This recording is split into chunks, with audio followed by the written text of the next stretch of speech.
Hello everybody, and welcome to our webinar about palliative sedation, a European Horizon 2020 project.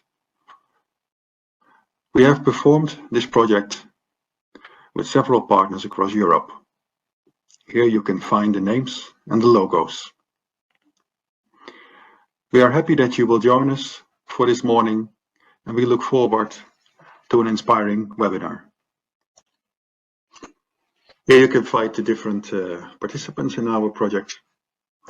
Work Package 1 was led by the University of Navarra. Work Package 2, Radboud University Medical Center. Work Package 3, University of Leuven. And Work Package 4, the University of Pécs.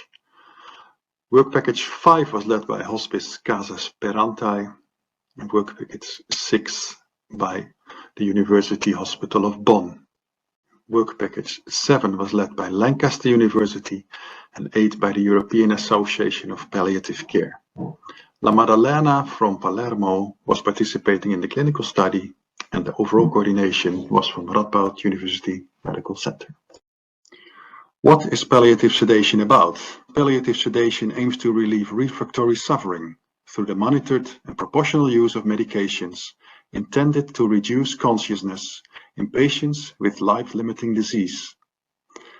It's good to understand that palliative sedation has major social and ethical implications, requiring specific considerations by patients, significant others, and care providers. This definition has been developed throughout the course of this project. We started with a literature inventory. One important concept within palliative sedation discussions is the concept of refractory suffering.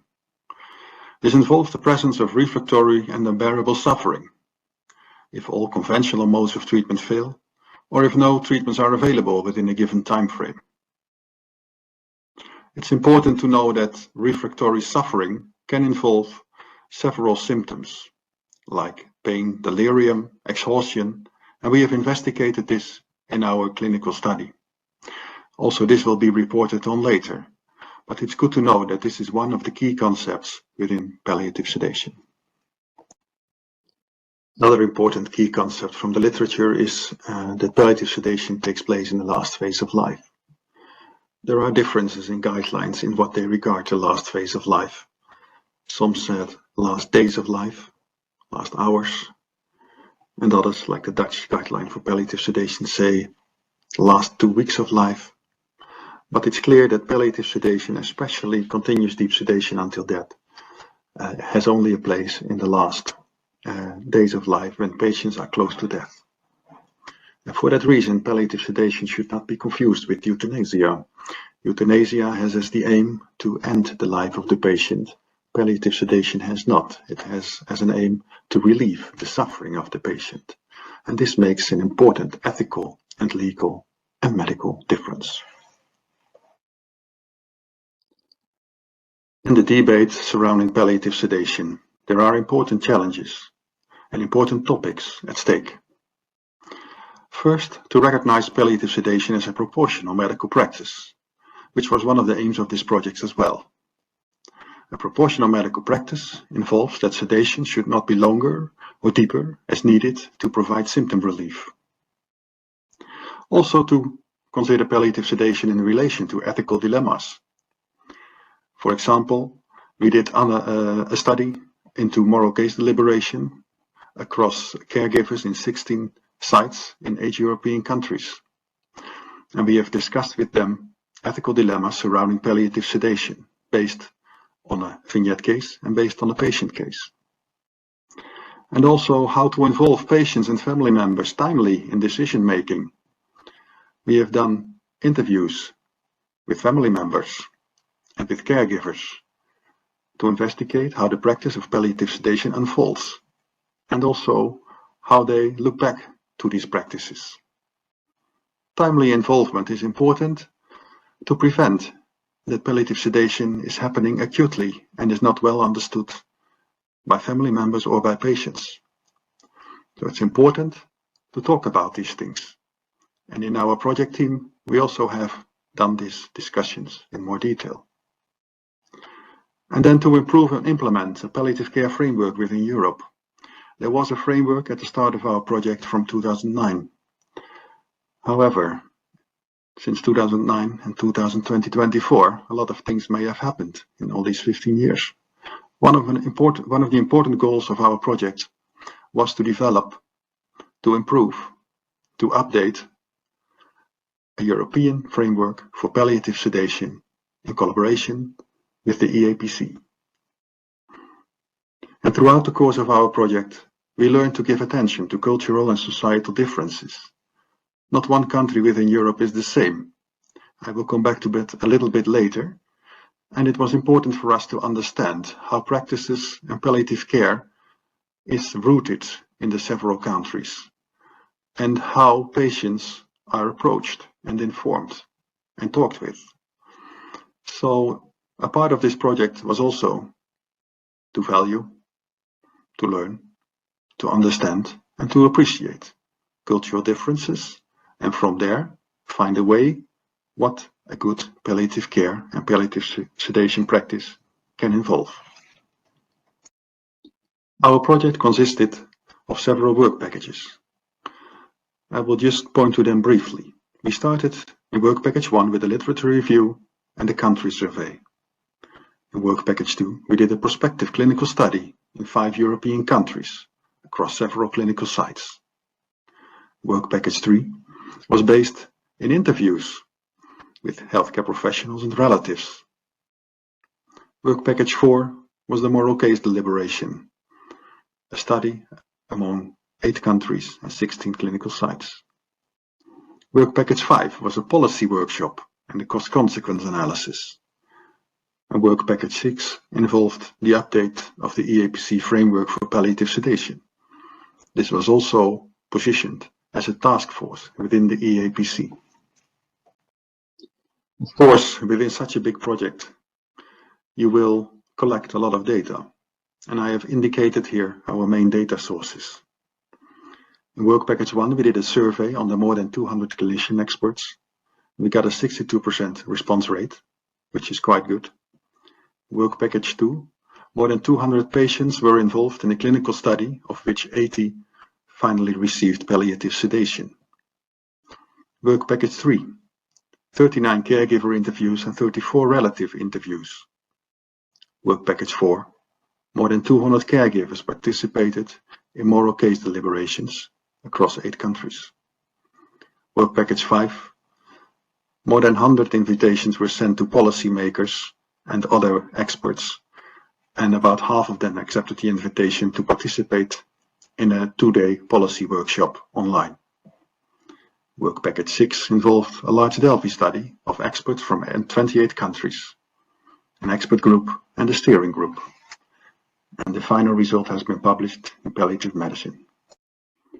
As I just mentioned briefly, the project was also a pathway to understand each other better.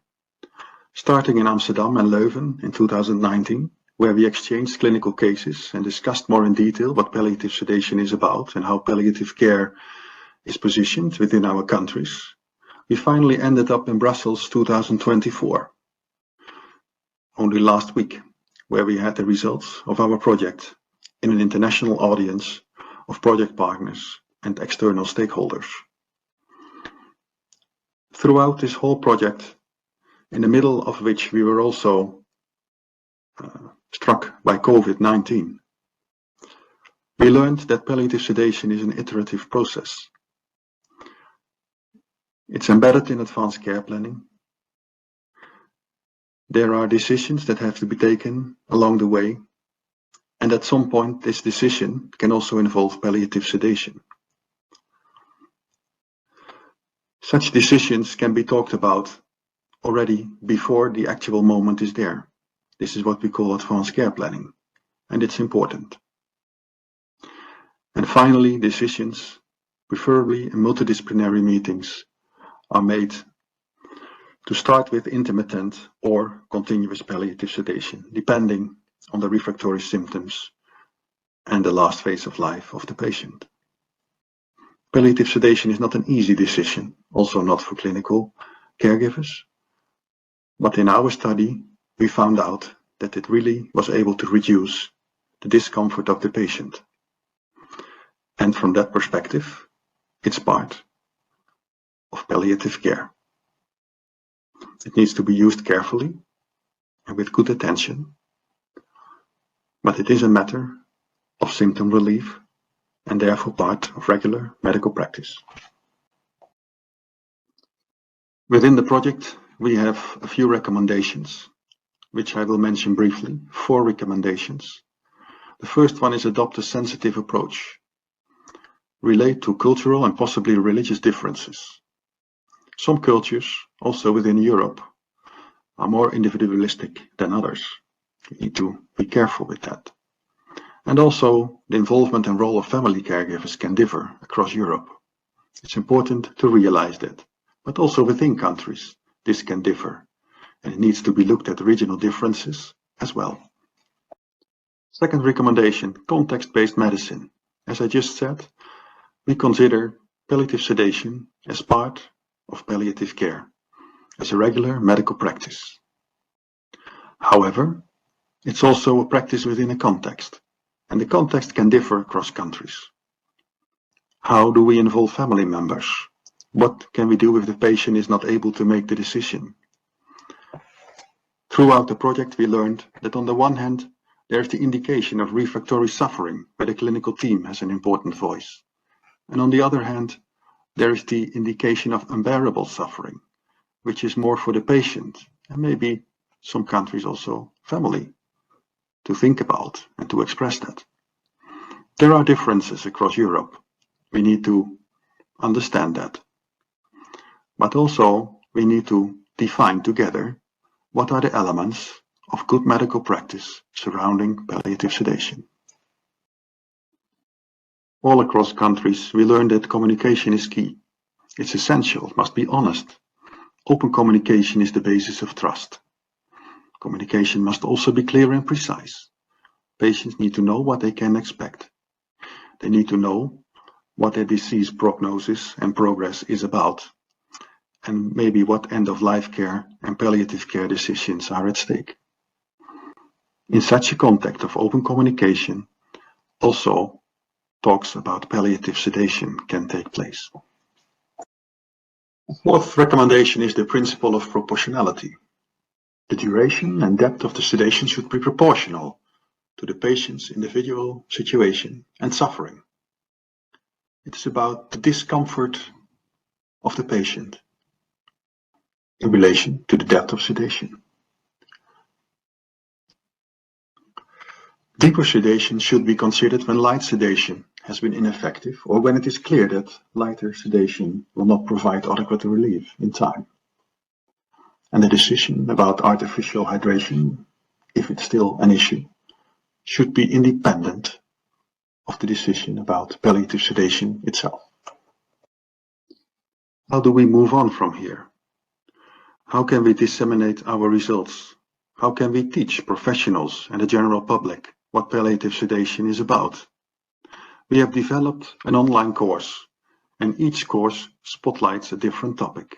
You can read them here.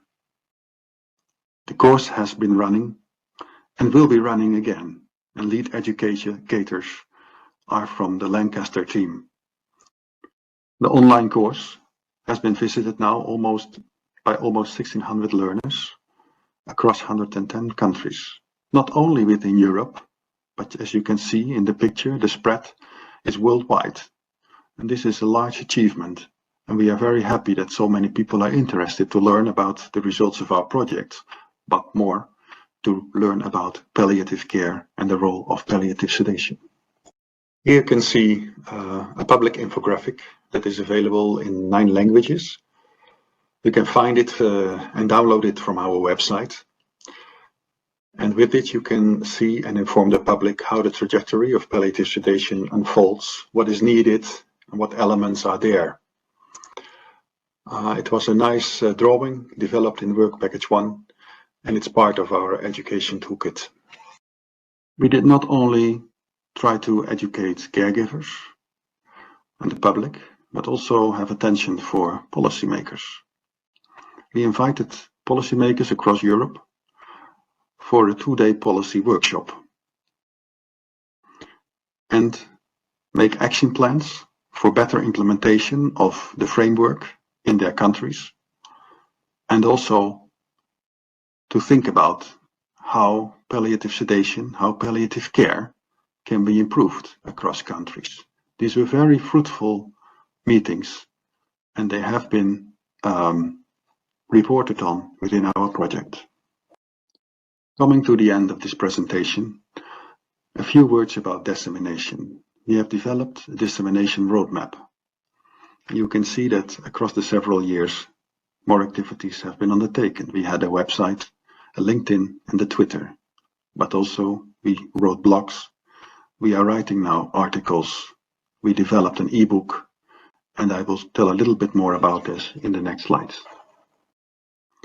Here you can find an overview of what we have published so far, and more publications are on its way. We have wrote a review about clinical aspects of palliative sedation, how to monitor effects and possible side effects. We have published about the decision-making process around palliative sedation. We have done a review of palliative sedation guidelines, which was informative for our framework. The infographic that I just showed. We have written an ebook about the role of palliative sedation in palliative care in English, and maybe even Spanish will come. The revised European Association for Palliative Care recommended framework has been published. We have a publication about European regulations about palliative sedation, and a paper about medication is on its way.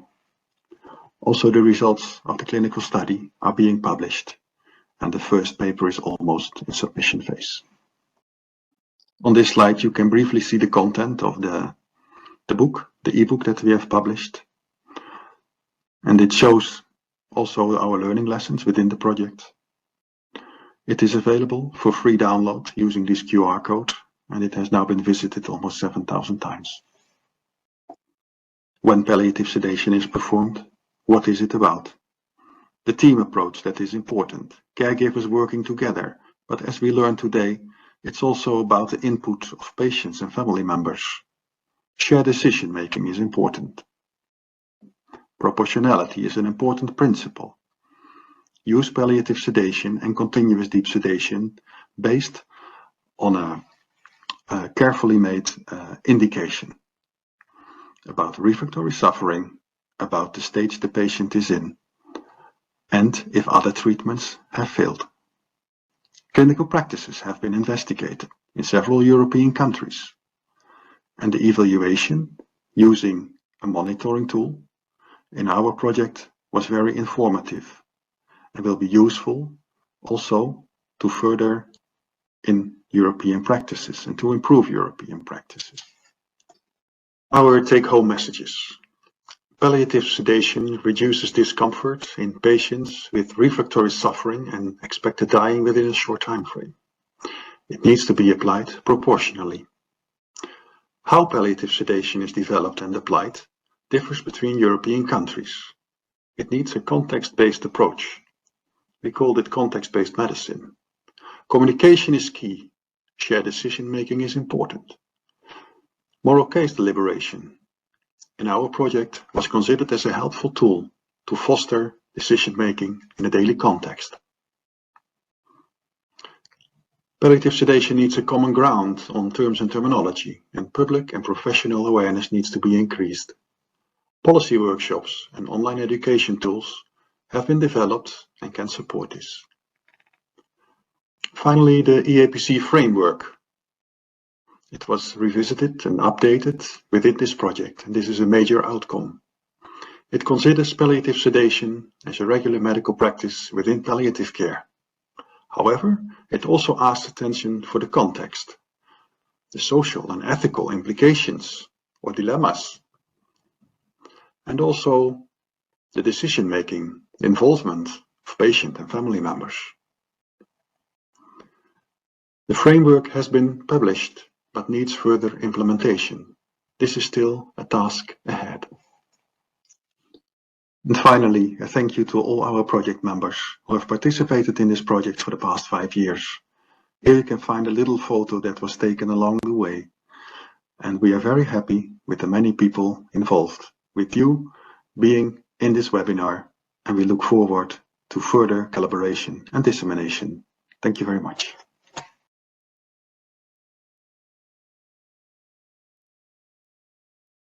Good morning, everybody. My name is Alas Nevelar, and I am a researcher from the Atlantis Global Observatory of Palliative Care in the University of Navarra. And today, as a member of this project, I'm going to talk about the learning points from literature reviews and the definition of palliative sedation that was led from my research team. So, as Jeroen has mentioned previously, the definition of palliative sedation is a medical practice that aims to relieve refractory suffering through the monitored proportional use of medications intended to reduce consciousness in patients with life-limiting disease. And let's break down this definition, and we can say firstly that it aims to relieve refractory suffering. We are going to talk about it later on. But we said that it intended to reduce the consciousness of the patient. And we have to think that in this case, this reduction of the consciousness is after a deliberate process across the team and also across the team, and is not an unintended side effect of medication. In the other side, there is another key issue that is regards the proportionality. And what do we mean about proportionality? That the level of sedation should be the lowest needed to relieve the suffering of the patient. So there is a great importance to monitor the intervention so we can decide to increase, decrease, or maintain the sedatives that we are using. And in this sense, we can see that palliative sedation is not always deep and it's not always until death. It could be light or superficial, and also we have the intermittent sedation that we applied the sedation when it's needed and we can withdraw it when we consider that it's not needed. And the last key issue of the consent is about the life-limiting disease. Continuous deep palliative sedation needs to be reserved for the terminal phase of the life. So, as we can see, palliative sedation differs from euthanasia in the objectives, in the procedure, in the outcomes, and also in the time frame.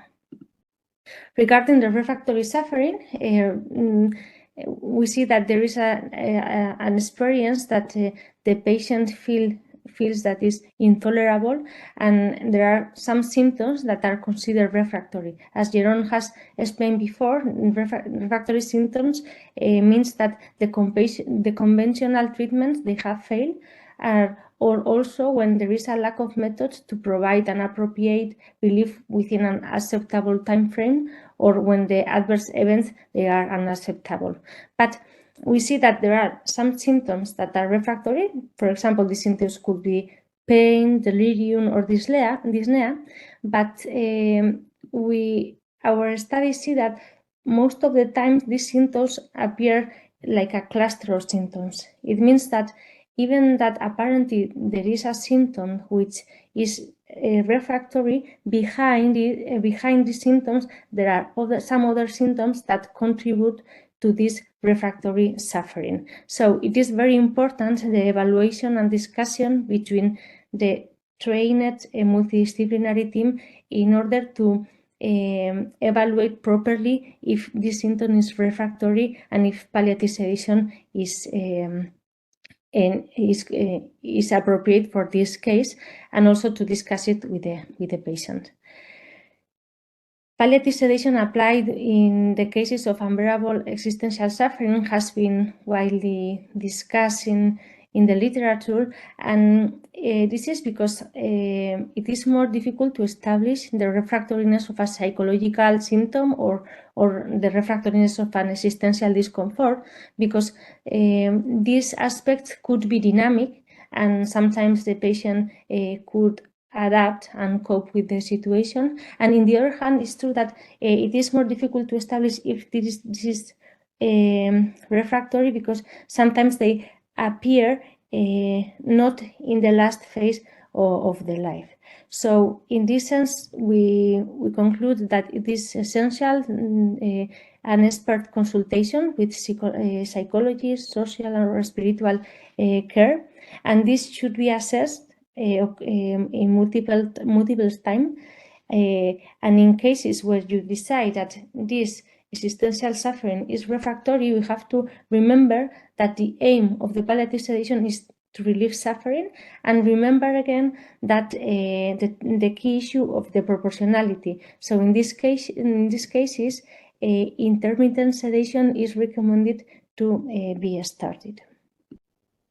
Regarding the decision-making process, we have what we saw is that just 2 out of 10 studies mention the participation of the patients in the decision-making about palliative sedations, while co-decision between families and the regular healthcare professional was usual in the studies.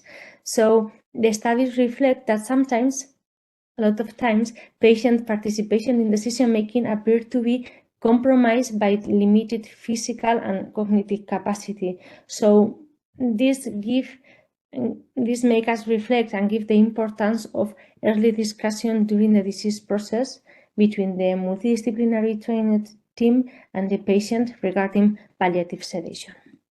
Regarding the medication, what we saw is that midazolam is the first line medication usually used for palliative sedation. This could be administered subcutaneously or intravenously, and they first administered a bolus and then the maintenance dose. But also there were some alternative treatments as levomethomazine or propofol to sedate the patient, and also the studies report some studies report the use of adjuvant drugs to control other symptoms. Regarding the hydration, this also have been a discussion regarding palliative sedation, no? And it's true that what we gather in our reviews was that there was not a clear pattern about hydration, so we concluded that the decision about artificial hydration should be independent of the decision about continuous palliative sedation itself. So there are 2 different decision-making processes. One is about sedation and the other one is about the hydration, where you have to take into account the pros and cons of hydration therapy to be considered, no?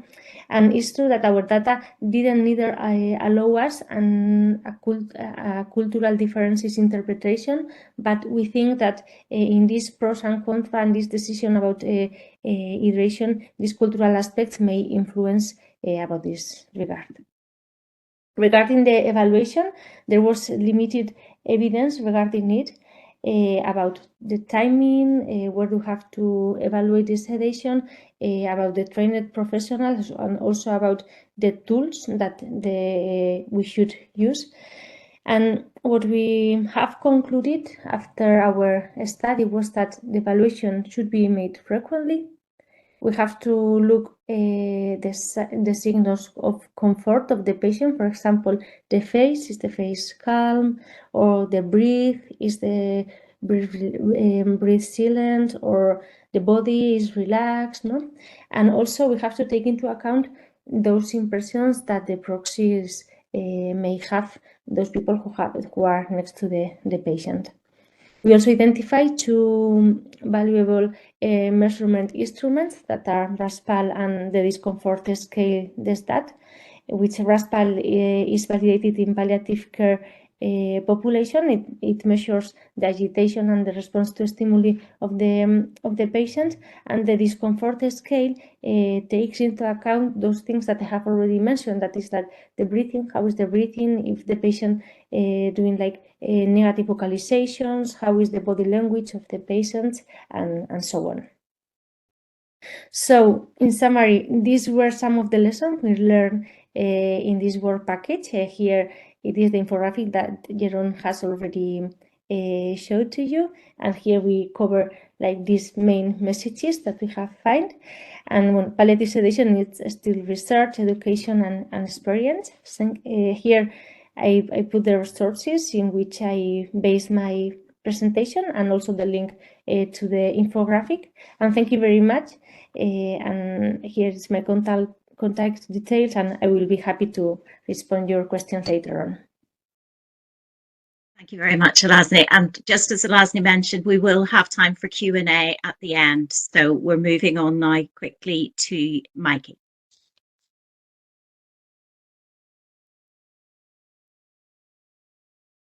Yes, good morning, everyone. My name is Maaike Rijpstra, and I want to share some lessons we have learned from observing the clinical process of palliative sedation. One of the work packages of this European project was work package 2, in which we did a prospective observational study. And in this study, 5 of the European partners were involved: Belgium, Germany, Italy, Spain, and the Netherlands. And we included patients from different palliative care settings, like hospital wards, palliative care units, or hospices. And when were patients eligible for study participations, they need to be admitted to one of the participating settings, and it were adult patients with advanced malignancies, and they need to have a limited life expectancy, and palliative sedation might be an option for this patient. However, since we want to have the patients themselves give informed consent for study participation, we included patients earlier on in the trajectory, and after inclusion, we did some baseline measurements and we sampled data about those patients, and then we passed the study measurements and we did a follow-up of those patients. So patients could be leaving the study because they were discharged from the participating setting, or they died without palliative sedation, and those patients stayed in phase 1. And as you can see in the graph, we included 179 patients in phase 1. But for 80 patients, palliative sedation was started, and they entered phase 2 of the study, and those patients we could monitor the palliative sedation process. When we are looking to the palliative sedation process, and especially focusing on monitoring the efficacy of palliative sedation, how can you measure that? When we are looking to the previous studies, they predominantly used an agitation sedation score, like the RASPAL, as you can see at the right of this slide. And that's a score, and patient can be agitated, then it's above in the scale, or when sedation is started, the patient becomes more sedated, and then it's scored on the other side of the scale. But since the goal of palliative sedation is relieving suffering, we wanted to use a discomfort scale, which is more in line with the goal of palliative sedation. And we decided to use the discomfort scale, the DS-DAT, as Alasne also already mentioned. And this is a discomfort scale which is validated in non-communicative patients, actually patients with dementia. And it contains 9 items. It contains 2 items about noises, noisy breathing, negative vocalization, 4 items about facial expressions, and 3 items about body language, which you can see in the patient. And this DS-DAT comfort score was used already in previous samples, and it has shown to be informative about the course of discomfort during a whole trajectory of patients, also in patients with in the palliative phase. And one Dutch study used this scale already in a sample with palliative sedation, and those patients received palliative sedation in nursing homes and hospices. So it would be informative if we could say something about discomfort as an efficacy indicator to measure the efficacy of palliative sedation. And were we able to show an effect at discomfort in those patients? Now, at first we could already measure discomfort levels at start, before palliative sedation was started. So we did the measurements in a heterogeneous sample from different care settings with different diagnoses and severity of symptom burden. And we found significant discomfort levels before the start of palliative sedation. And you can see that in this figure at the left, before start of palliative sedation, we found discomfort levels around 9.5 points. It's a moderate discomfort level. We also expected that we would find some differences when we compare different parts of the sample. And we actually did find higher discomfort levels in participants at the hospital wards and some lower discomfort levels at the palliative care unit. But also in patients which were in need for other medication added to midazolam, we find higher discomfort levels in those patients, which we already expected beforehand, but it was very nice to see that the DS-DOT also measured this variety in discomfort levels. We also saw a decreasing effect of palliative sedation and discomfort. We could measure a significant decrease when we comparing the measurements before the start of sedation and the measurements after start of palliative sedation. And the most important effect was during the first 6 hours of palliative sedation, but the decreasing effect stays and continues for the total palliative sedation period. When we corrected the sample for other variables such as age or gender or care setting, the effect stays the same. So this was very good to see. Since other studies use the agitation sedation levels as an indicator for the efficacy of palliative sedation, we decided to use the agitation sedation score, the RASPAL, besides the discomfort scores. So the RASPAL was measured at the same time when the discomfort levels were measured. We did find a comparable decreasing trend of agitation sedation levels within the 6 hours after start of sedation. And we also found a correlation between the DS-DOT and the RASPAL measurements. And those results were comparable to the results of previous studies who also used the agitation sedation scale. However, the sensitivity of the RASPAL, the agitation sedation scale, is questionable. What we saw is that patients already started at a low level of the RASPAL. So most patients started at a 0 score, and they decreased really early on in the trajectory until the bottom of the scale. So the bottom of the scale was reached earlier when compared to the discomfort scores. And this is especially important when the goal of palliative sedation is not deep sedation, or the need is not deep sedation, but you want to reach comfort with lower levels of sedation. So a discomfort scale might add more information to measure the efficacy of palliative sedation.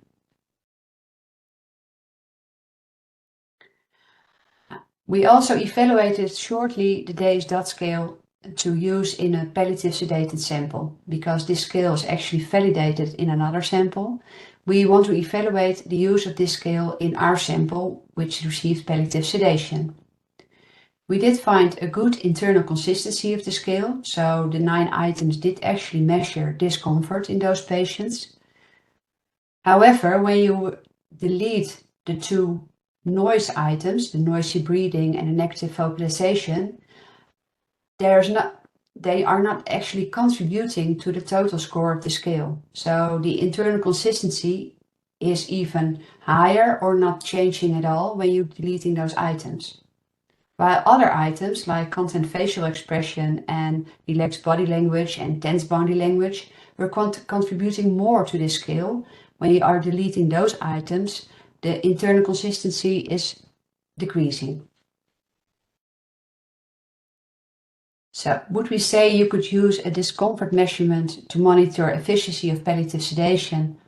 What are the pros to use a discomfort measurement like the DS-DOT? Now, first of all, we already saw that it has a good face validity of the behavioral indicators used. The 9 items used are also used in the clinical practice. So the indicators fit those variables very good. We could measure a discomfort variation in discomfort in a palliative sedated sample. I've shown you that with the results of our study. And it has a good internal consistency of the scale, and we could measure a decreasing effect in a heterogeneous sample of patients. We also think that the sensitivity of this scale is better for follow-up of comfort when this is the goal of palliative sedation. However, there are also some contraindications to use the discomfort scale. Dit is dat. I already mentioned that not all behavioral indicators are very useful in this sample. For example, the noisy breathing is also some item. It's really difficult to distinguish this item from rattling, which is also present in patients which are dying. And as I showed you before, that some of the behavioral indicators contribute more to the measurement of discomfort in the sample than others. This scale is also really extensive with 9 items, and you need to do an observation for at least 5 minutes. It's really extensive and time consuming, and sometimes in this sample a rapid evaluation is needed and adjustments of the treatment might be needed earlier on.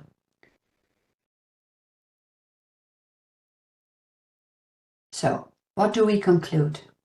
We do conclude that we see a positive effect of palliative sedation at discomfort levels. We also conclude that the efficacy of palliative sedation can be evaluated by measuring the discomfort levels. We think that the measurement of discomfort levels might provide a more specific and a detailed evaluation compared to the depth of sedation scores. However, before using a discomfort scale, the visibility of this discomfort scale in clinical practice is dependent on the used items, the amount of items, the time which is needed for observation, and the patient situation. We do think that adding a discomfort scale to the monitoring process of palliative sedation efficiency could result in a more tailored approach of palliative sedation for a specific patient. Thank you for your attention.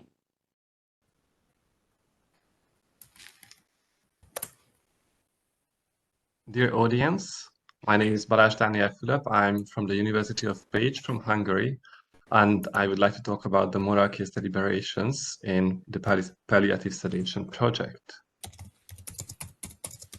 The work package 4 aimed to conduct and analyze moral case deliberation sessions. These are sessions where professional caregivers reflect on real clinical cases which have some challenging ethical issues, and as palliative sedation being a sensitive topic, it has quite a few challenging ethical problems. The dilemma method was used, which focuses on the experience of the clinicians, of the healthcare providers, instead of predefined ethical issues, because the predefined ethical issues are not always the same what is really mattering for the healthcare providers in the practice. The availability of such sessions is in some countries part of the everyday clinic, but in other countries it is not used. The steps of the sessions are that the facilitator welcomes the participant, everybody introduces themselves, then the facilitator describes the method, the goals, and the steps of the session, and then a case presenter presents the case, and then the participants have the possibility to ask questions, and then they have to formulate the main ethical dilemma of that case. Then they have to choose between 2 options based on their previous values and norms, and then the facilitator summarizes and closes the session. The aims of the study were to analyze these moral case deliberations related to palliative sedation, to assess the moral and ethical issues because they cause moral distress in the healthcare professional team, and to determine similarities and differences between the countries.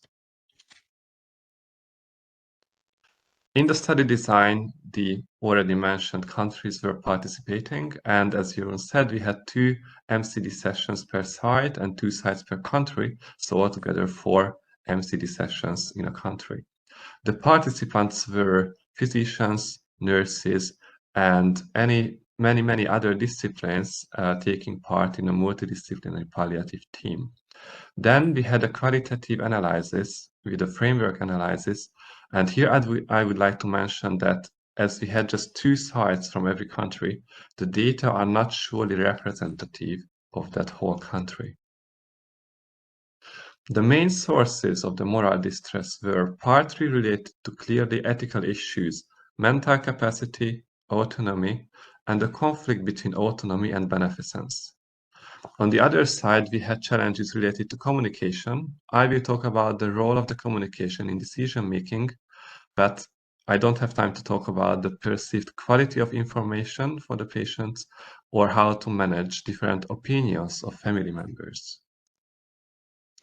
So, first part, the mental capacity. Please find in brackets the abbreviation of the countries where this topic came up, and please feel free to read in green the actual quotes of the participant of the sessions. So one main topic was fluctuating capacity. The question is that when can be a patient considered competent or incompetent to make decisions?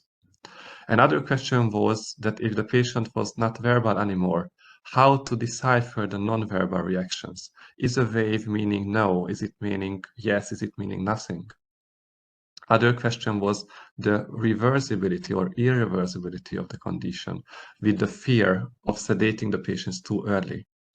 Good clinical practices could be a regular assessment of the capacity and the use of the capacity measurement form. The third big question with mental capacity was the lack of the capacity, with the healthcare professionals being uncertain about the patient's wishes and being uncertain about that who is entitled to make decisions. Good practices were to get proactive information as much as we can, to go into early conversations with the patients and the family, and to record those wishes in written form. The second big topic was autonomy. It is mostly related to cultural religious differences, as it was mentioned previously, that there are rather or less individualistic cultures, and coming healthcare professionals from an individualistic culture and patients from a rather societal culture, it could get some differences. So here one main topic was that when a patient still having total mental capacity, this patient had delegated the decision-making to a relative. And another hard decision was when the patient delegated decision-making just informally. So there was no written form of that. Good practices could be to ask the patients which contact person should be involved and to what extent. And when the patient is not able to tell it anymore, the best interest checklist could be used. The third big topic of ethical issues is the conflict between the autonomy and the beneficence, which could be divided in two: conflict between patient and healthcare professionals, and conflict between family members and healthcare professionals. Again, a good solution could be to use the best interest checklist. It was very interesting to see that in the Netherlands, they said that acting in the patient's best interest was easier if the patient's preferences were not known. We have also seen that the autonomy of the patient was many times overridden by the professional conscience to protect the patient or the family members from burdensome decision-making. The challenges related to the communication, to the decision-making, was mostly that who leads the decision-making, the patient, the family, or the healthcare professional team. If the patient leads the decision-making, the positive side is that the patient's autonomy is respected. But if the healthcare professionals don't agree with that decision, it can cause moral distress. If the healthcare providers lead the decision-making, then it's sure that the patient receives adequate medical care and that the healthcare providers could act in the best interest of the patient. But if the viewpoint differs between the healthcare professionals and the patients or the family, then it could cause a conflict. If the family members lead the decision-making, then the relational autonomy of the relatives is respected and the wishes of the family are met. But again, it could be a conflict between healthcare professionals and family. And it could be a conflict between family members if they have different viewpoints. The decision to do that decision could be burdensome for the family members, and to bear the consequences could be burdensome for the healthcare professional team because the patient stay there in the ward and they meet the patient from time to time. The main differences between the countries were that in countries where there were more developed hospice and palliative care, the decision-making was mostly based on medical opinions, and it was optimally at the end of a process, at the end of a constant three-way communication between healthcare professionals, patients, and family. In some other countries, the communication was very limited, often last to the last minute, and then the decision-making was a one-time discussion. We have also seen in some countries that the healthcare professionals involved the family more than the patients, so the autonomy of the patient was not always respected. The main conclusions are that the ethical dilemmas are significantly reduced if the decision-making is medically supported, if there is a good relationship beforehand, and if the medical opinion is in agreement with the wishes of the patients or the family. Our main messages are that the ethical issues could be managed more efficiently if healthcare providers are prepared to identify and are trained to discuss ethical issues with patients and family members and with each other as a team. So for that, we suggest practice-oriented educational programs. It is easier to go around the ethical issues if the healthcare professionals are provided with the place and the time to do so in their institution. So MCD sessions are a good example because they help to apply ethical principles for the clinical cases, and they give a possibility to vent emotions and frustration. So for that, we suggest the local implementation of the ethical discussions in the everyday practice. It is easier for the healthcare providers if they are supported by guidelines and protocols, how to apply those ethical principles. So we suggest the revision of the clinical guidelines, and most of them goes around with patients who have signed informed consent.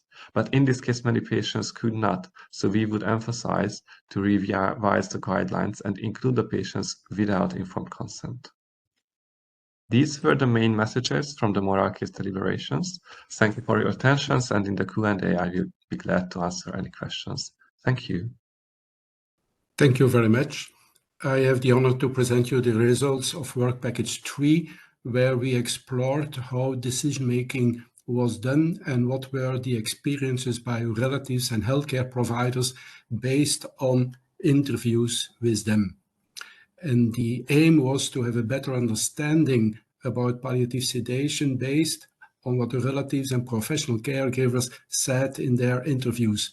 And I present you this study on behalf of all the collaborators in the 5 different countries, and this work package was nicely supported by the team of the Lancaster University in the UK. We did a multiple case study. That means that for 33 sedated patients, for each patient we had an interview with a relative and a healthcare provider.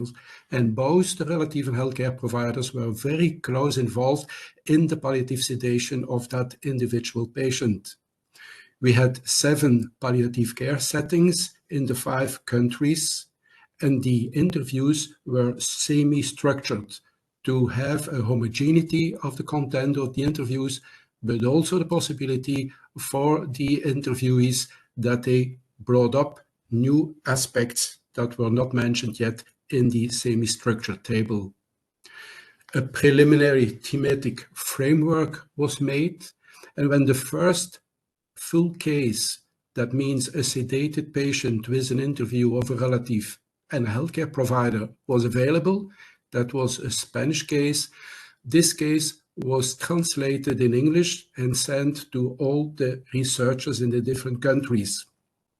We asked them to code, and then we had meetings, 1 meeting for the coding of the interview of the relative, and 1 meeting for the codings of the healthcare providers.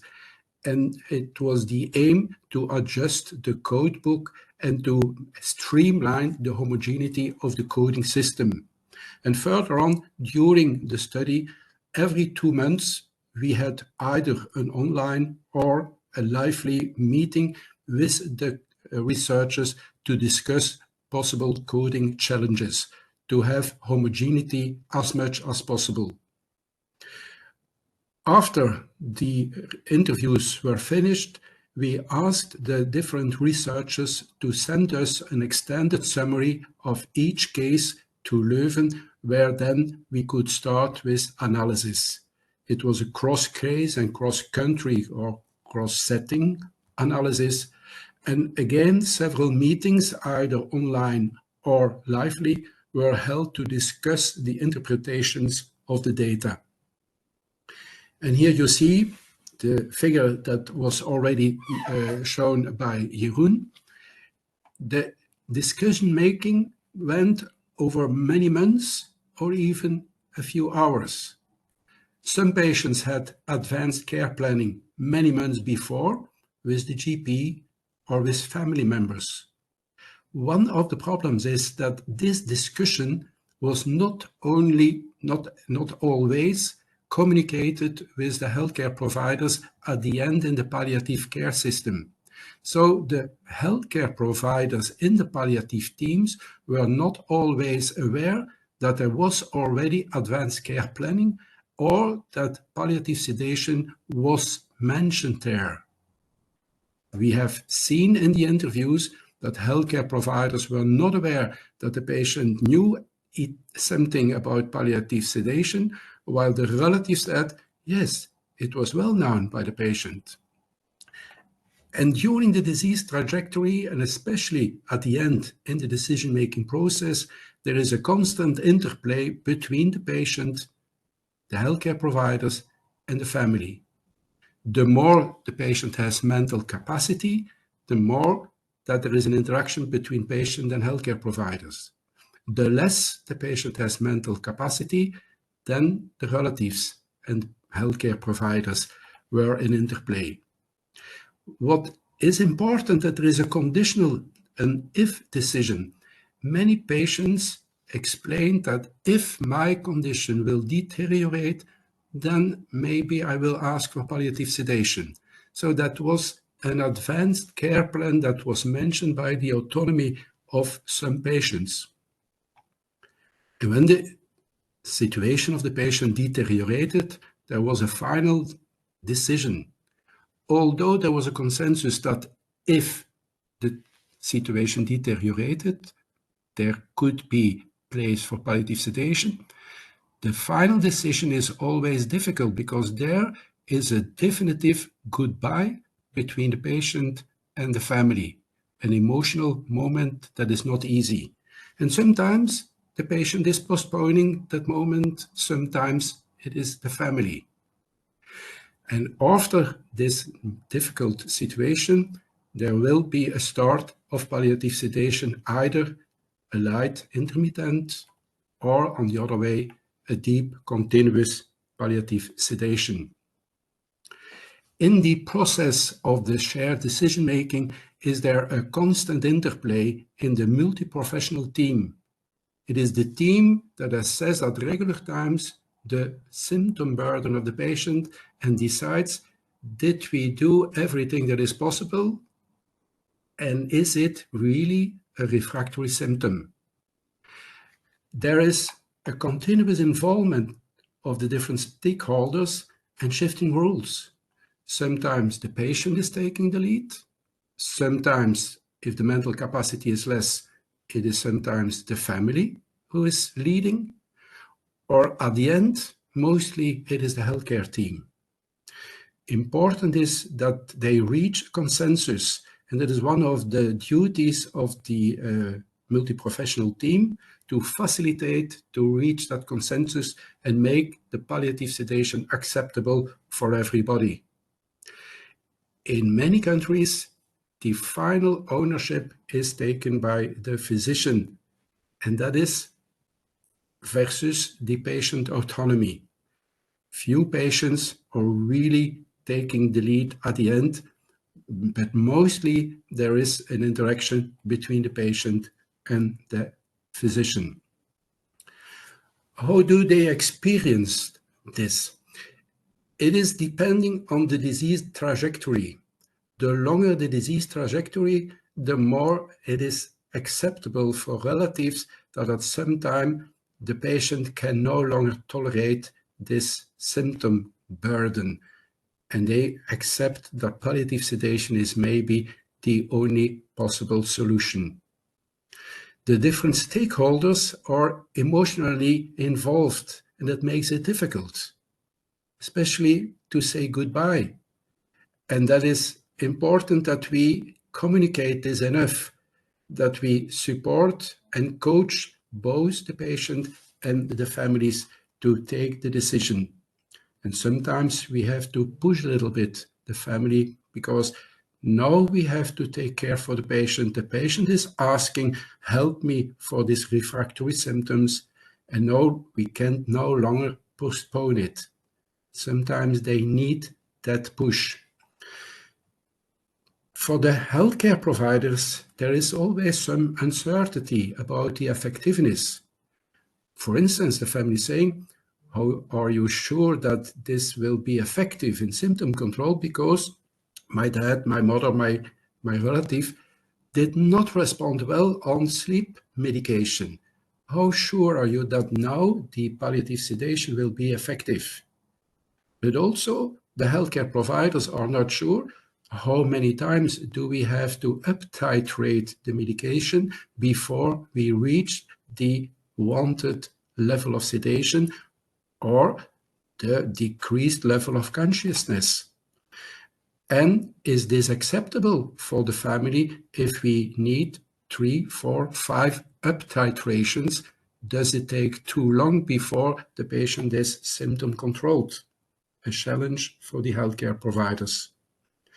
What both relatives and healthcare providers concluded, and first, the most frequently, is the alleviating of suffering, like Maaike very nicely showed already. Both are also saying that we have a dignified death thanks to the palliative sedation. And while for the relatives, palliative sedation is more a continuation of the previous palliative care, is for the healthcare providers, palliative sedation a last resort option. Some relatives mentioned that the patient has again control over his situation by asking palliative sedation, and that was very important for them. Some relatives are asking, how sure are you that this palliative sedation will not shorten the lifespan? And then we have to communicate our experience that this is not lengthening the life, but also not shortening. Important is the connection between the patient and the relative during and just before the palliative sedation. Saying goodbye is very important. If that moment is missed by relatives, that has a negative experience. So it is important that we as healthcare providers in time communicate the deteriorating situation of the patient so that they can be prepared to say in time goodbye to each other, because this moment they say very important things to each other. Sitting around the bed of the sedated patient by relatives is important, because then the family is coming together. And it is more important to be there than to do something, although they can refresh the patient.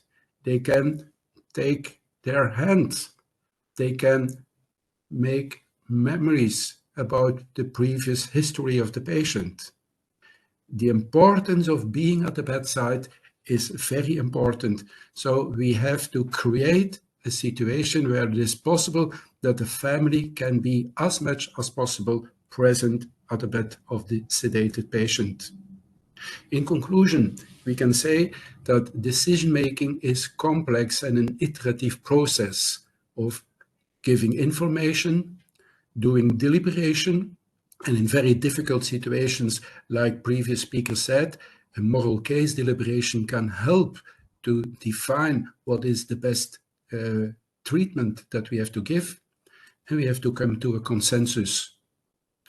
There is always a shared decision-making involving the patient, the healthcare professionals, and the relatives, where they have different rules that can change during the process. And how is palliative sedation experienced by the relatives and healthcare providers? It is complex, with many uncertainties and challenges for both the relatives and the healthcare providers. Do we have effective symptom relief? And now with the data of Maaike, we can confirm to the relatives that palliative sedation is effective and that we can provide a dignified death. It is experienced as an intense family moment with a lot of interaction between the relatives, and before that the sedation is started, an intense interaction between relatives and patient, and that is also experienced as very positive. I am available for questions and will answer with pleasure. Thank you. So it's my pleasure now to give the floor to Daniela. Thank you, Katie. Good afternoon, everybody. It's my pleasure to present on behalf of the Palliative Care Consortium the results of the high-level palliative sedation symposium and the Brussels statement. I'm Daniela Moshoiu, and I'm championing palliative care in our region. And here in this work package, my role was to lead on, in this project, my role was to lead on work package 5. Professor Jeroen Hasselaar has presented the project, and for those of you who came later, this was the complexity of the palliative sedation project, and we have heard from various speakers about the results in the project. Where we are now, we are here on the roof, where the aim was, okay, we are learning from the literature, we are learning from the clinical study, but how then are we transitioning it from knowledge into action and into practice? And work package 5 was about recommendation for our practice at different levels. And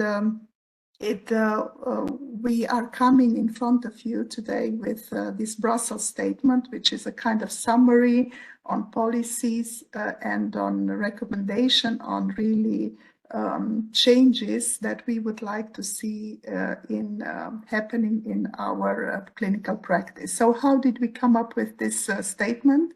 The Brussels statement, we started, of course, with the results in the project, and I'm sure all of you have seen the revised DAPC framework for palliative sedation. It's quite complex, and the process of coming to the new framework was a complex consensus process.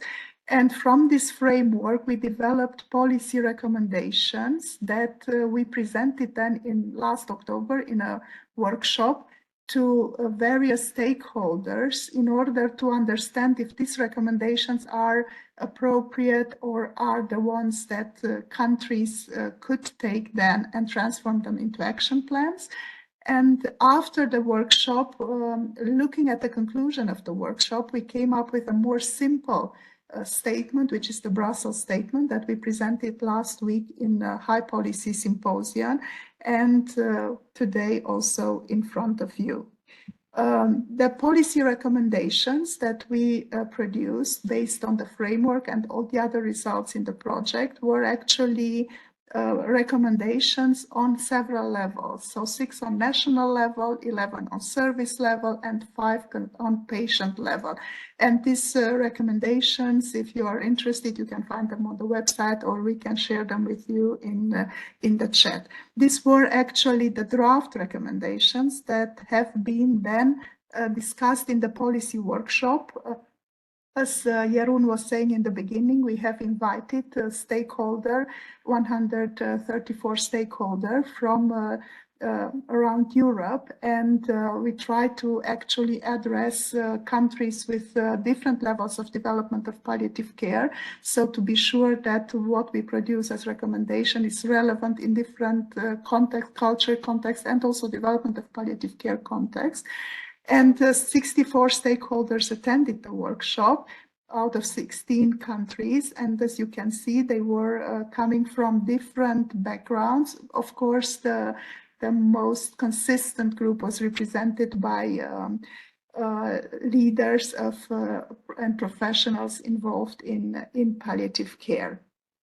The workshop actually wanted to generate, not just present the recommendation, but maybe moving a little bit, pushing towards action and generating action plan for implementation of chosen recommendation into diverse national context. And as the results from the October workshop, we ended up with 16 accepted recommendations. Those who were rejected were related to the differences in different countries, like funding mechanisms. So there were some recommendations on also funding or on use of drugs, and they were more particular for each context. And what was interesting and was an added benefit during the workshop, people, because it was in working groups, but also with interaction, people were sharing also documents and policies already existing in their countries concerning palliative sedation. And of course, the very important thing were that the groups were working on action plans. And you can see the different countries where the groups were coming from, and also the policies that they were choosing, the policy recommendation they were choosing for developing action plans in their countries. They have to do more with education or with clinical competency in delivering proportional sedation, or education on palliative care in general, and palliative sedation is part of it, or they were about awareness, or about good clinical practice, like good documentation of the decision-making process. And you heard from the previous speaker how complex this decision-making process is, and how can you really, for authorities who are not understanding it, how can you document that thoroughly, reflecting correctly what is happening. Transferring the European framework into adequate or national policy about sedation was also one of the action taken. The conclusion of the workshop were actually that palliative sedation as terminology is not so clear, and although sedation is happening in all the countries around Europe, different terms are used, and there is this clear need for a clear definition of palliative sedation and a consistent use of terminology. And also this, and Professor Jeroen Hasselaar has a little bit spoken towards this topic. Where is palliative sedation, physician-assisted suicide, and euthanasia? Where are they? How are they contrasting to each other, and what misconceptions are there, and they need to be addressed. And then also it is good to have a European framework, but what people need, they need some information, clinical information at their fingertips, easy to access. And how can you bring a complex framework in simple and meaningful information for clinician? And of course, communication, that's at all levels with everybody. That's always a thing that needs time, but might save many problems. So coming now from this, from what we learned here, we came up with the Brussels statement, and the statement has at the beginning the facts, and here it clearly again defines, and we heard this definition, and probably it is normal being in this webinar about palliative sedation to repeat this definition, that palliative sedation aims to relieve refractory suffering by use of monitored proportional use of medication and with the intention to reduce conscience in a patient with life-limiting disease in order to reduce the suffering. And also it is recognized in the statement that palliative sedation has implications, social, ethical implication, and there are many actors involved: the patient, the family, the significant others, the healthcare provider, the healthcare system.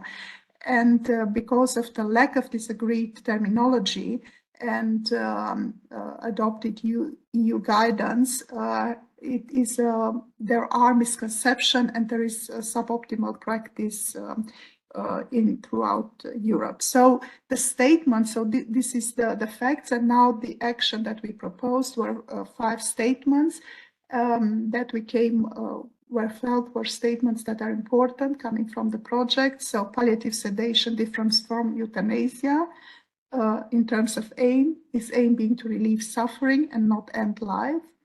The second one is related of the type of sedation, so the level of sedation, should that be needed to relieve suffering, and sedation might be light or might be deep, might be intermittent or might be continuous. So that's a choice up to the situation and the problem that is confronted, is present there for the patient. Shared decision-making around values and desire should be initiated where the need of palliative sedation is anticipated. And you have heard both from the presentation about the moral case deliberation and also in all the presentation, this decision-making process is a lengthy process and it needs to be started earlier. The fourth statement is training, guidance, and support, including the use of moral case deliberation, should be provided to all those working in the multidisciplinary team involved in palliative sedation delivery. And many of the recommendations that you have seen that countries in the workshop took to do action plans on were related to education or awareness or competency increasing. And decision about whether or not to initiate artificial hydration and nutrition should be made independently of decision regarding palliative sedation. And in the presentation of Alasne, you have heard that this decision was, this statement, you find it also in the framework, but it was something that was generated also by the literature review. So these are this is the Brussels statement. And before we move to the results of the high-level policy workshop from last week, I would like to ask you, I put in chat, I hope you see it, I put in chat a link. It is also on the slide here, where you can clicking on this link from the chat, or if you go on your telephone on www.menti.com and introduce the code 82089771, you can see these statements and you can share with us your opinion of how you would rank this statement in order of importance. Which of the previous statements here you find in your context, in your opinion, are ranking highest? So I invite you to go on this, to go either on the link or on your telephone and put in the code. And I will share my screen to show you how the results are coming for our group.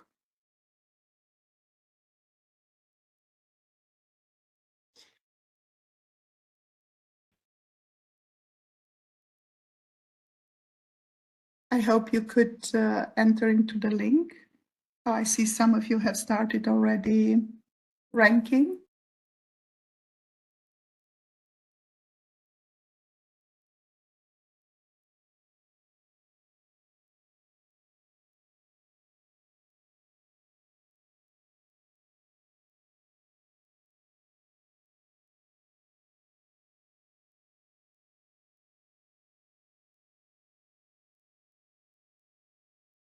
So we have a large audience today. I think it is interesting to see how these statements are having relevance, and or which of these statements are having relevance in your own situation, in your own context.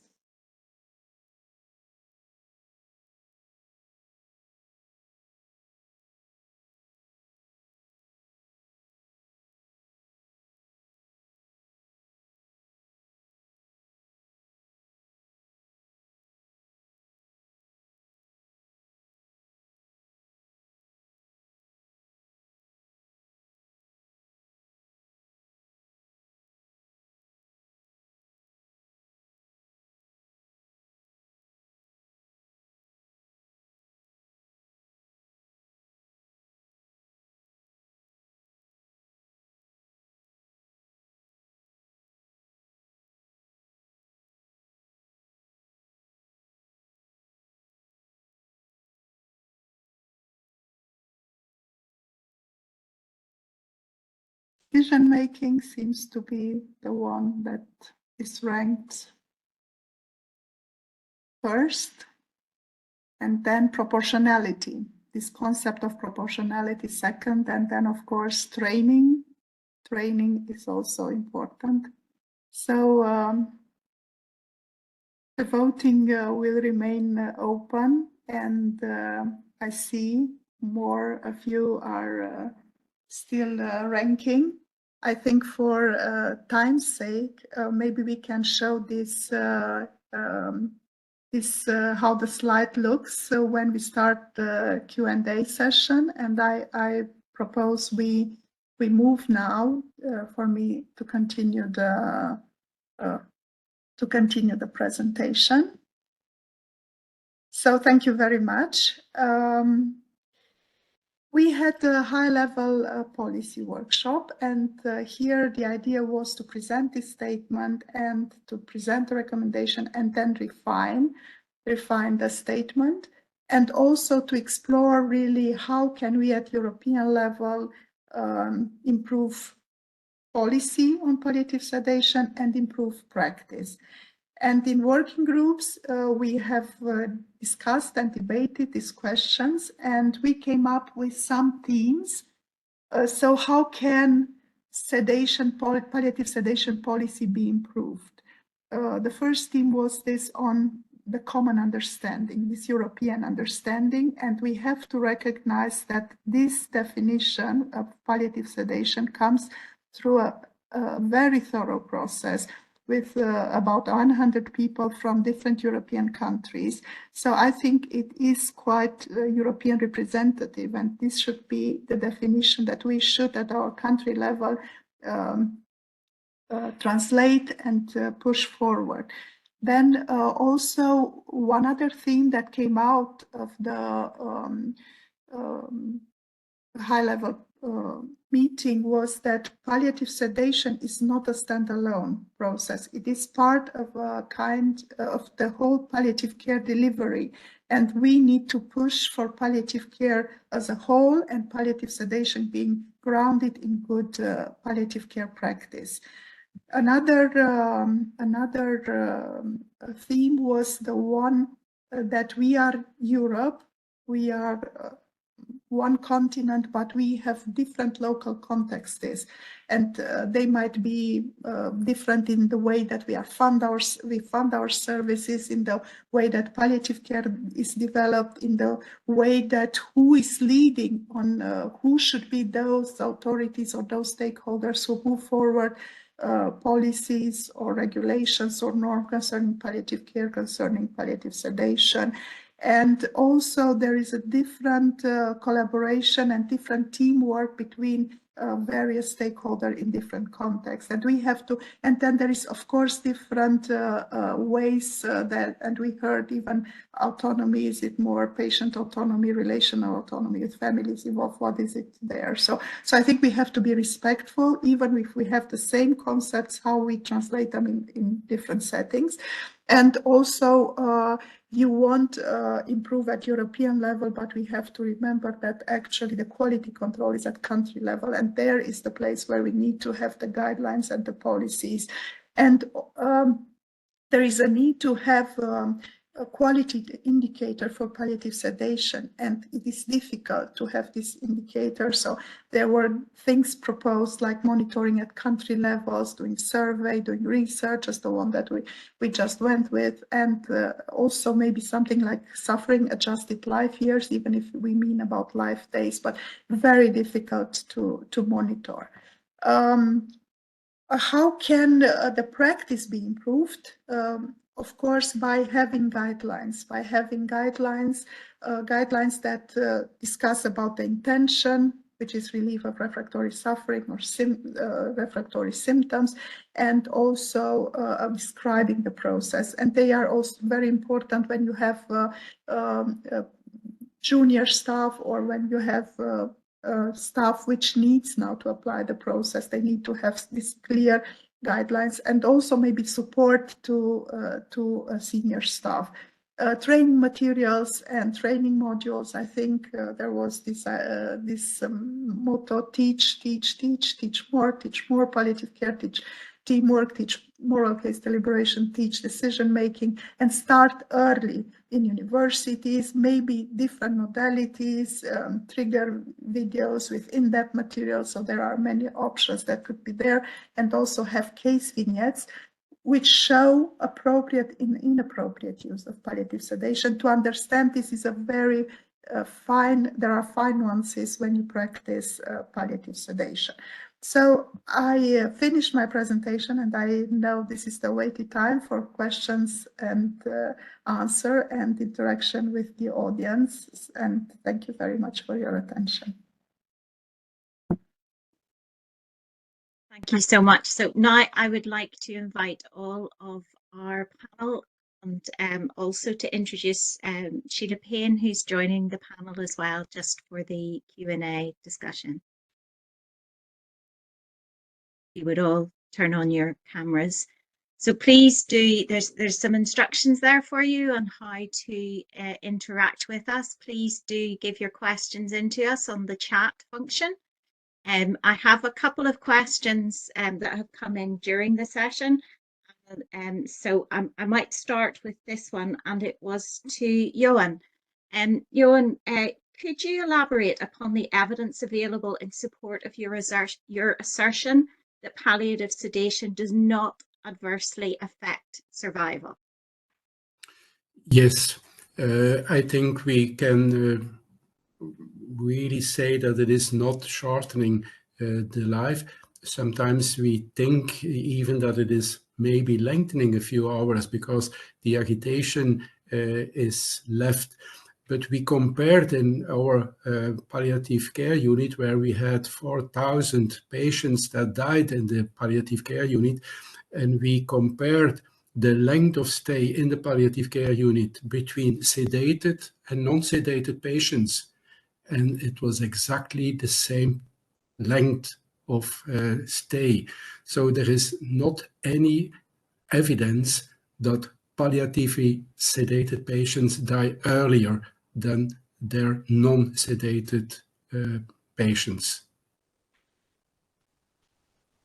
I think Alasne has something she'd like to add to that. Alasne? Yes, because we have conducted, in the integrative review that we conducted, we found about the effects of palliative sedation and also about the potential adverse events of palliative sedation. So we included articles from the last 15 years, but in these articles we saw that they mentioned some adverse events, such as maybe decreased respiratory or decreased oxygen saturation or paradoxical agitation. But regarding the survival, several studies, they mentioned that it doesn't affect on the survival.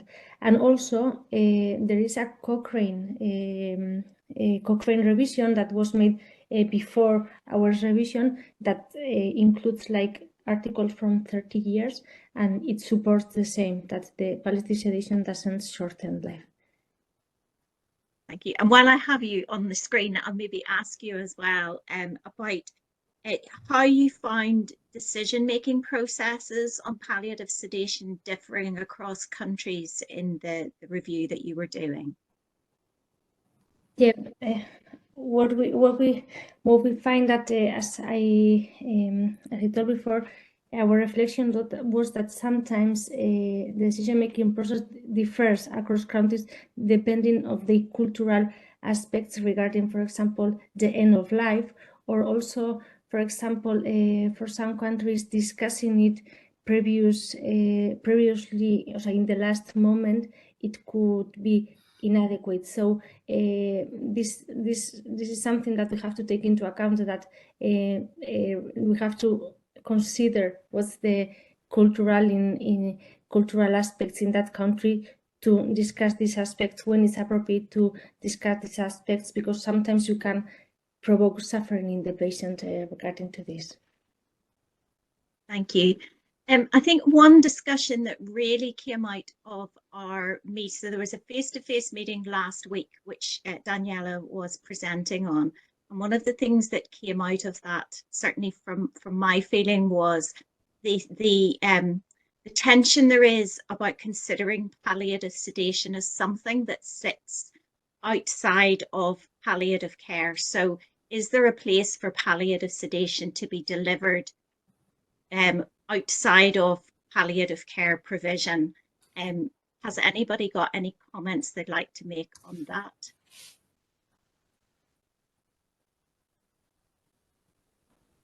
Jeroen. Yeah, thank you, Katie. I think what we have seen the past 10 years is the increasingly development of guidelines for palliative sedation. And all these guidelines consider palliative sedation as a part of regular palliative care. And I think that is important, because only then you have norms to guide the practice of palliative sedation. So I think that the guidelines are very important. And I do know that not each country has a guideline, but I think from this project, it is very important that the framework was updated to provide a sort of overall umbrella where palliative sedation practice can take place. So another question that's come in that sort of, I guess, follows a little bit, and it is this tension around where does palliative sedation sit, in countries maybe where physician-assisted suicide is legal, and is palliative care sedation embraced more or less in countries where euthanasia is practiced? So has anyone got any thoughts on that? Yeah, Jan. We have a law of euthanasia since 2002, and we did not see that there is more palliative sedation or less palliative sedation. In expert centers, we see that the number of palliative sedation is around 5% at maximum for refractory symptoms, and we don't see any raise in it. I don't have any figures what happens in home care, and that is one of the problems. Like the previous question, can we use palliative sedation outside palliative care? We think as consortium members that you need an expert palliative person at the bed of the patient to be sure that the symptom is refractory. And you can only decide that symptoms are refractory if you have some expertise in palliative care. And if we miss that palliative care, then it is more easy to define some cluster of symptoms as refractory. The less you know about palliation, the more you have the intention to go for refractory symptom definition, and that is a danger.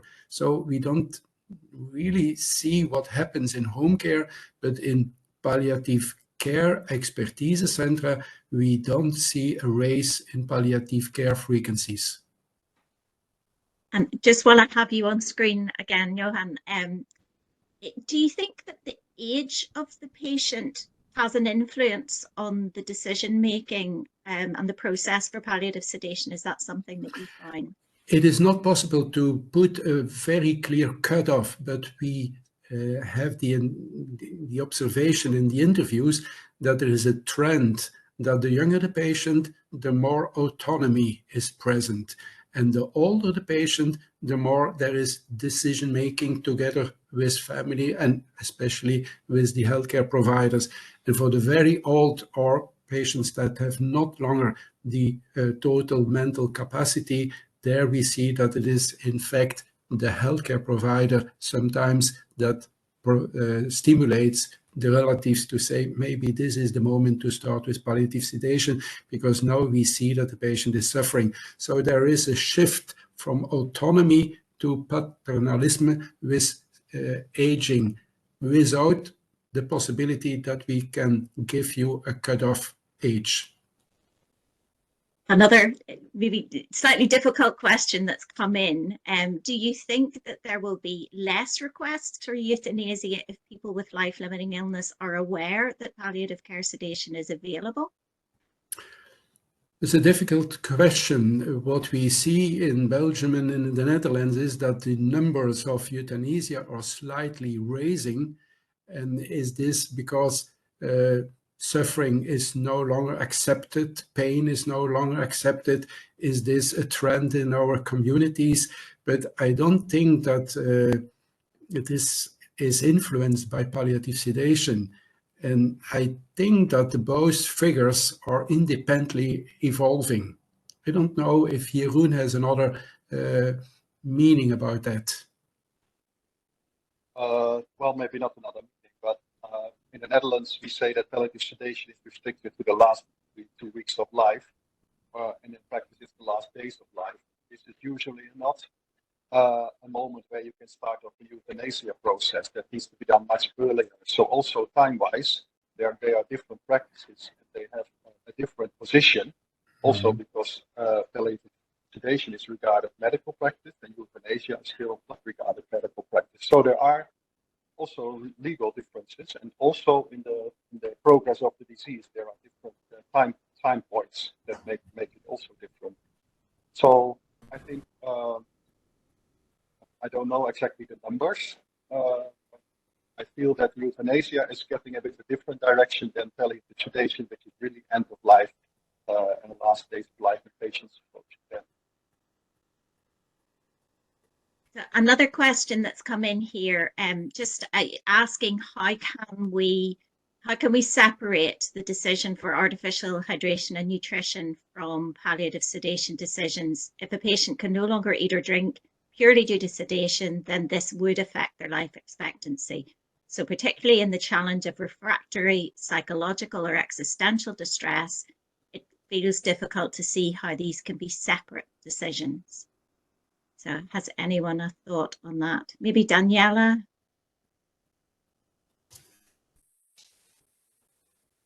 I'm thinking also that you keep them, I mean, you think about those decisions separately. If the example is of psychological suffering, would you go maybe more for where is the patient in the trajectory of the illness? So would you go maybe for intermittent sedation if there is psychological distress, and then what is the purpose? What is the you want to relieve that suffering, but you look at the patient with maybe a longer survival. So would you hydrate there, because that's a different decision than with a patient who is in the last days of life, where the expected is dying. This is a dying patient, so you go for continuous sedation, and the patient is actually not going to die because he's not drinking fluids, but because the disease is there. So I think, yes, they are interlinked. You can't say they are not interlinked, and you have as a clinician to look at all the aspects and put them all together. But somehow you can't say for all the patients that I sedate, I will not hydrate, or for all the patients that I will sedate, I will hydrate, because there you have to take more things in context. Okay. Is there a feeling that in countries with a better implementation of palliative care, that the decision-making process around palliative sedation is more of a medical decision? I'm not sure who would like to answer that. Balázs, yeah. I think that question is for my part. I would come from the other side, that in countries where it's not that much developed, often the decision is pushed to the patient, or more often pushed to the family members, that, okay, here you see your loved one is suffering. Should we do palliative sedation or not?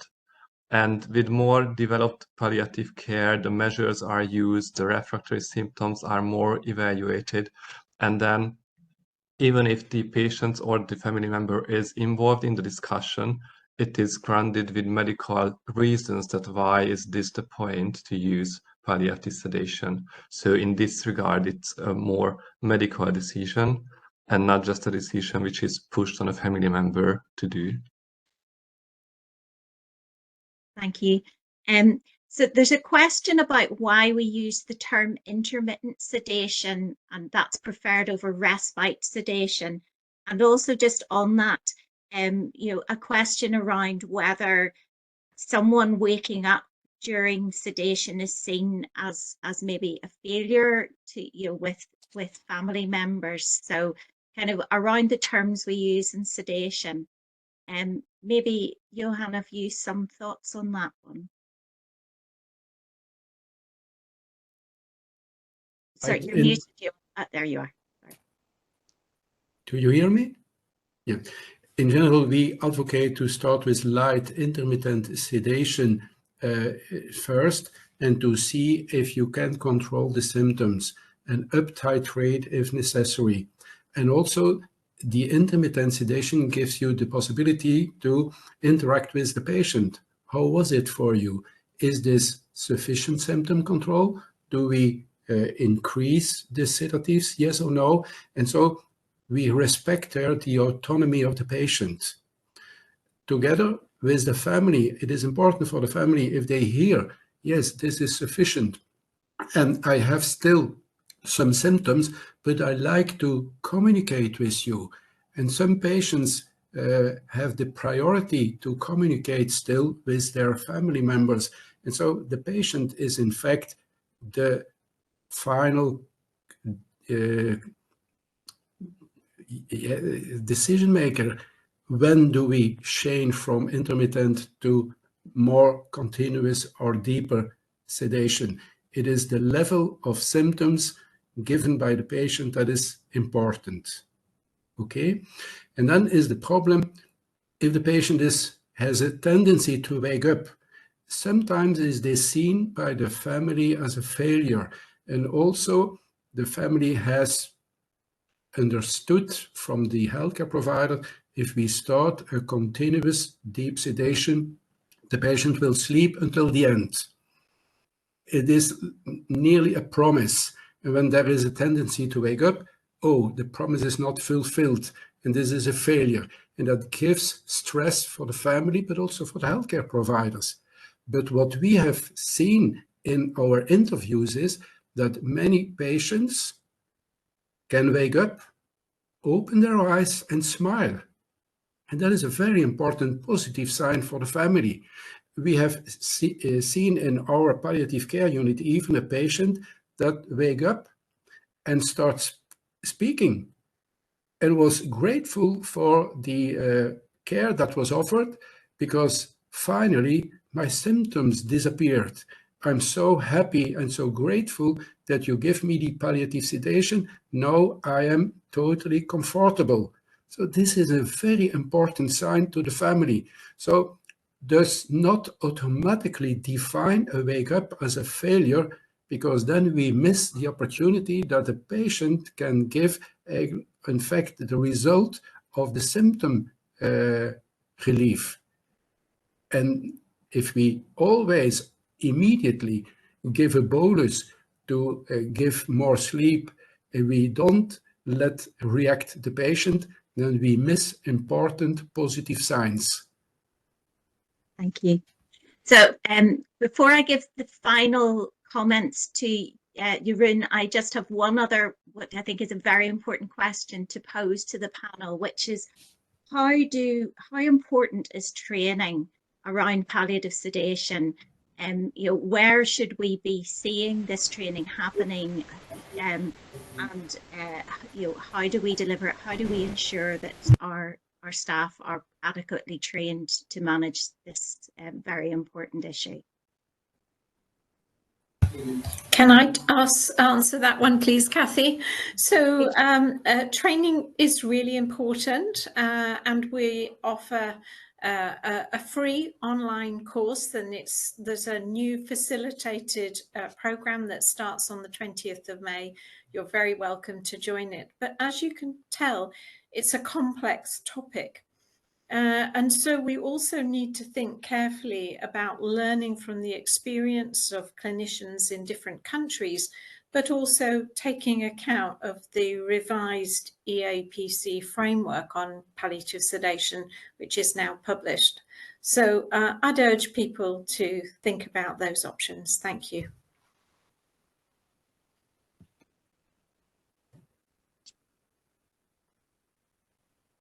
And just going back to my prior point, should palliative sedation be something that is independently taught, or is it something that is within a palliative care training? So can it be trained, can it be separate, I guess, to palliative care? Oh, so once again, I think increasing and improving education about palliative care on the undergraduate or basic level training for all healthcare professionals across Europe is something that we would advocate for. And in that, it's about learning about managing symptoms optimally, and also recognizing when symptoms become refractory, and therefore then proportional use of sedation, whether it's intermittent and light sedation or deep sedation, become topics that are important to learn about in the range of options that are available to help improve the quality of dying for people. Thank you. I would just strongly encourage all of our attendees to please go and have a look at our website. Carla has been sharing the URL to that, where you can find out lots more information about the project. You can engage with us, comment, follow our social media. So I'm just going to give then the final words to Jeroen, and apologies that we've gone a minute or two over, but I'm really appreciate everybody hanging in there for us. So please, Jeroen. Yeah, thank you, Katie, for also chairing this session with the Q&As. And we are very happy that we could have this webinar supported by the EAPC, and to spread our results, and even more to have a broader discussion about the role of palliative sedation in palliative care. This project will end now, but the discussion is not ended yet. And we look forward for further engagement. We look forward to further implementation of the EAPC framework, and also joining our teaching possibilities and the teaching possibilities that are there in many countries, because this is also what we have learned in our Brussels symposium. Some countries are further with palliative care than others, but the teaching is very, very important. We would like to encourage you to participate in that. Thank you very much for joining our webinar today.